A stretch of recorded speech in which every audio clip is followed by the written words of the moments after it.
যুদ্ধ মধ্যপ্রাচ্যে, কিন্তু চাপ পড়ছে বাংলাদেশের অর্থনীতিতে। জ্বালানি সংকট, ডলারের চাপ, বাড়তি আমদানি খরচ আর বৈদেশিক ঋণের বোঝা সব মিলিয়ে আবারও আন্তর্জাতিক মুদ্রা তহবিল বা IMF এর দ্বারস্থ হয়েছে বাংলাদেশ। নতুন ঋণ কর্মসূচির জন্য আনুষ্ঠানিক অনুরোধ জানিয়েছে সরকার। IMF এর বাংলাদেশ মিশন প্রধান ইভো ক্রুজিনার জানিয়েছেন, বাংলাদেশের সঙ্গে নতুন সহায়তা কর্মসূচি নিয়ে আলোচনা চলছে। মূল লক্ষ্য হচ্ছে অর্থনৈতিক স্থিতিশীলতা ধরে রাখা, বৈশ্বিক ধাক্কা সামাল দেয়া এবং দীর্ঘমেয়াদী প্রবৃদ্ধি নিশ্চিত করা। যদিও নতুন ঋণ প্যাকেজের পরিমাণ বা শর্ত এখনো প্রকাশ করা হয়নি। 5+ স্টার রেটিং প্রাপ্ত দেশের সর্বোচ্চ বিদ্যুৎ সাশ্রয়ী ওয়ালটন এসি স্মার্ট কমফোর্ট এখন নেক্সট লেভেলে। তবে সরকার এর আগে জানিয়েছিল, জ্বালানি সংকট মোকাবেলায় প্রায় $200 কোটি সহায়তা প্রয়োজন।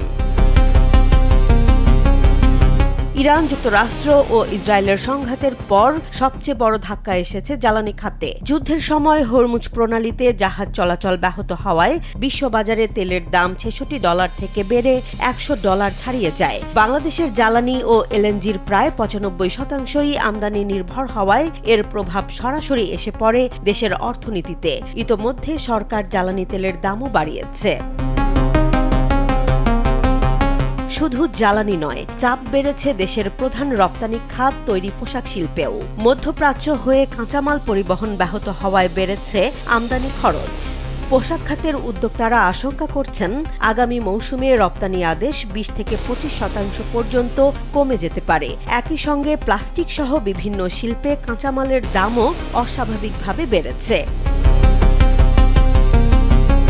এদিকে বাড়ছে বৈদেশিক ঋণের চাপও। বর্তমানে বাংলাদেশের বৈদেশিক ঋণ দাঁড়িয়েছে প্রায় $11,350 কোটি।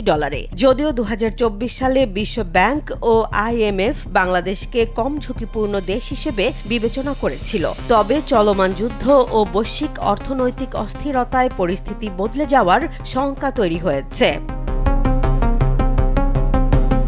বাংলাদেশ এখন IMF এর $570 কোটি চলমান ঋণ কর্মসূচির মধ্যেই রয়েছে।